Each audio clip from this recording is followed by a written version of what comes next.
नमस्कार.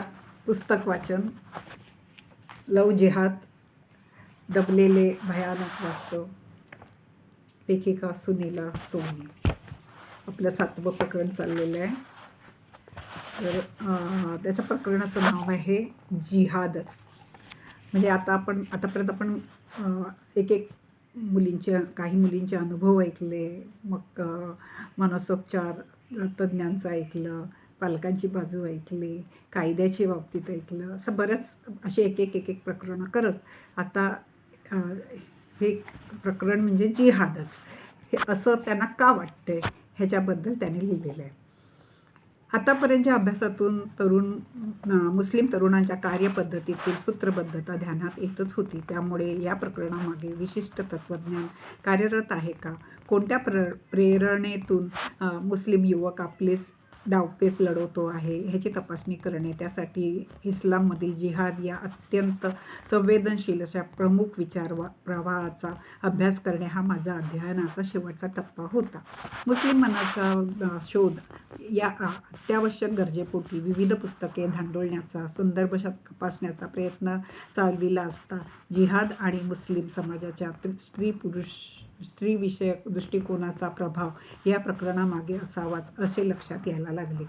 माझ्या हातात अशा बातम्या आहेत, अशी कात्रणं आहेत, अशा लिंक्स आहेत की ज्या सगळ्यांचा निर्देश लव जिहाद या संकल्पनेकडे केला जातो.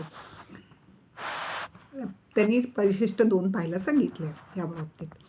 प्रसिद्ध झालेले संदर्भ लक्षात घेता माझ्या स्वतःचा अभ्यास देखील त्याच निष्कर्षाकडे वाटचाल करत होता. मुस्लिम असणे याचा अर्थच त्याला काही गोष्टी अपरिहार्यपणे स्वीकाराव्या लागतात. एक अल्लाह, एक ईश्वर म्हणून त्याच्यावर अविचल श्रद्धा ठेवणे, शेवटचे प्रेषित म्हणून मुहम्मद पैगंबर यांना व्यवहारतः अल्लाह इतकेच महत्त्व देणे, कुराण हाच एकमेव धर्मग्रंथ आहे त्यावर विश्वास ठेवून त्यामधले प्रत्येक अक्षर अल्लाची वाणी म्हणून पवित्र समजणे, या 3 अपरिहार्य तत्वाप्रमाणे संबंध पृथ्वीचे रूपांतर दार उल इस्लामच्या प्रभावाखालचा प्रदेश करण्याचे ध्येय इस्लामी समाजासमोर ठेवण्यात आले आहे. ते ध्येय साध्य करण्यासाठी जिहादचा अंगीकार करणे, धर्मकार्यार्थ जकात देणे, मक्केची यात्रा करणे या गोष्टी आवश्यक मानल्या जातात. इस्लामच्या दृष्टीने धर्मकार्यासाठी जकात देणे हा 5वा स्तंभ आहे, तर जिहाद 6वा स्तंभ म्हणून ओळखला जातो. मुळात जिहाद हा शब्द जहद या अरबी शब्दावर आलेला आहे. जहाद म्हणजे क्षमता, प्रयत्न, शक्ती असा असून जिहाद म्हणजे शत्रूला प्रतिकार करण्यासाठी स्वसामर्थ्याचा उपयोग करणे आणि असा सर्वमान्य अर्थ घेतला जातो. यातील शत्रू कोण व त्यांच्या विरुद्ध सामर्थ्याचा उपयोग कसा आणि किती करायचा हे परिस्थितीवर अवलंबून आहे.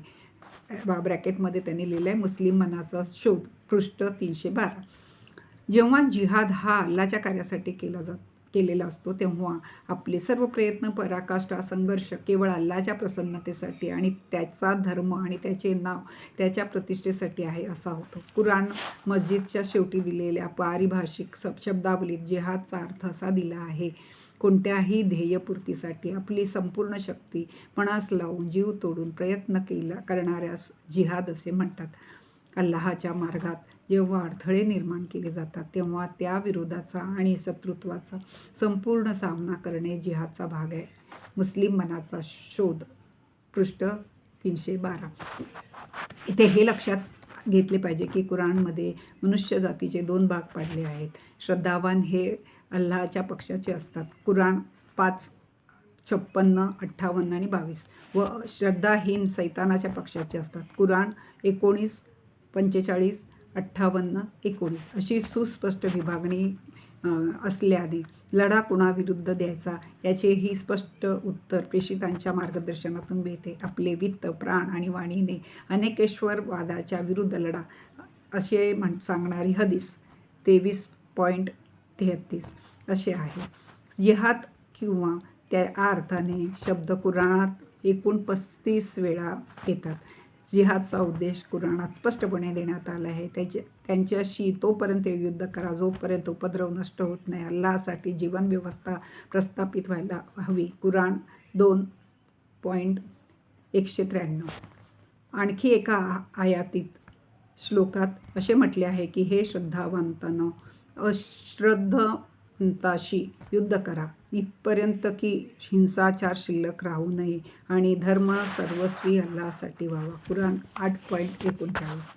जिहाद संबंधाने वरील प्रकारची धारदार भाषा वाचल्यानंतर युद्ध म्हटल्यानंतर ते तलवारीने किंवा तत्सम साधनानिशी करावयाचे असते असा सर्वसाधारण समज होऊ शकतो, परंतु जिहाद हा डावपेच आहे.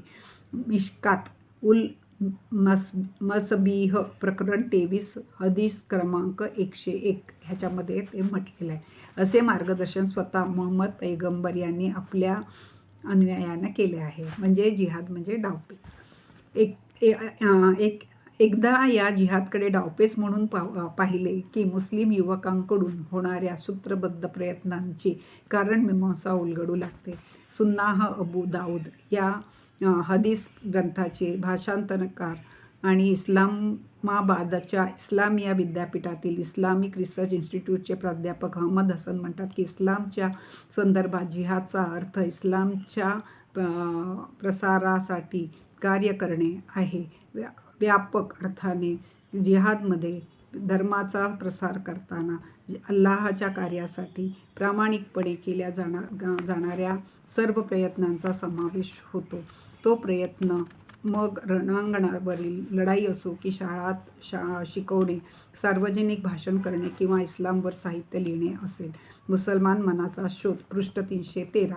हदीसच्या भाषांतरकाराचे हे मत लक्षात घेता एकदा का जिहाद हा डावपेचाचा भाग आहे, हा धर्म आदेश मिळाल्यानंतर त्या डावपेचाचाच एक प्रकार म्हणून हिंदू युवतींची फसवणूक करणे, त्यांचे धर्मांतर करणे असे कार्य इस्लामच्या दृष्टीने साहजिकपणे धर्मकार्य शबाब केले ठरते. इस्लामच्या वाढीसाठी जिहाद पुकारणे मुस्लिमांसाठी अत्यंत पवित्र कर्तव्य असते. ते धर्मकार्य म्हणून स्वीकारले जाते आणि धर्मकार्य असल्यामुळे इस्लामी समाजाकडून प्रत्येक जिहादीला सर्वार्थाने पाठबळ मिळत असते. पाठबळ आर्थिकही असते, सामाजिकही असते, पारिवारिकही असते आणि नैतिकही असते. मी घेतलेल्या मुलाखतीमधून युवक युवतींना देत असलेला वस्तू, त्यांच्यावर उधळत असलेला पैसा, हॉटेल, गाड्या या सगळ्यातून आर्थिक पाठबळ दिसून येत होतेच. युवक गटाने प्रयत्न करतात, जोडीच्या साह्यार्थ समाज आणि नातेवाईक असे सगळे उभे राहतात. यामधून सामाजिक आणि पारिवारिक पाठबळ ही स्पष्ट होत असते. धर्मार्थ कार्यार्थ आपल्या उत्पन्नातील ठराविक हिस्सा देणं इस्लाममध्ये आवश्यक समजले जाते. त्यालाच 5वा स्तंभ किंवा जकात असे समजतात. त्याचा विनियोग कसा केला जावा याबाबतीत प्रेषिताने नियम घालून दिले आहे. राज्यप्रसार आणि धर्मप्रसारासाठी जमा झालेल्या जकातीचे वितरण केले जावे.